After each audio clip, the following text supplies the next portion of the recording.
अहम खबर है, सऊदी वली अहद और वज़ीर आज़म मोहम्मद बिन सलमान की खुसूसी दावत पर वज़ीर आज़म शहबाज शरीफ फ्यूचर इन्वेस्टमेंट इनिशिएटिव की नवी कॉन्फ्रेंस में शिरकत के लिए रियाज रवाना हो गए। सऊदी वली अहद और वज़ीर आज़म मोहम्मद बिन सलमान की खुसूसी दावत पर वज़ीर आज़म शहबाज शरीफ फ्यूचर इन्वेस्टमेंट इनिशिएटिव की नवी कॉन्फ्रेंस में शिरकत के लिए रियाज रवाना हुए हैं।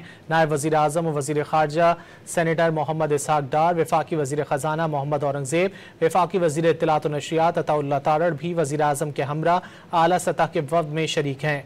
रियाज में मुनक़िदा फ्यूचर इन्वेस्टमेंट इनिशिएटिव में आलमी रहनुमा, सरमायाकार, पॉलिसी साज और दीगर शोबों के नामवर लोग शिरकत करेंगे। वज़ीर आज़म शहबाज शरीफ पाकिस्तान की नुमाइंदगी करेंगे। वज़ीर आज़म अपने दौरे के दौरान सऊदी क़यादत से मुलाकातें भी करेंगे। वज़ीर आज़म फ्यूचर इन्वेस्टमेंट इनिशिएटिव में शिरकत के लिए आए आलमी रहनुमाओं और बैनुल अक़वामी इदारों के सरबराहान से मुलाकातें भी करेंगे।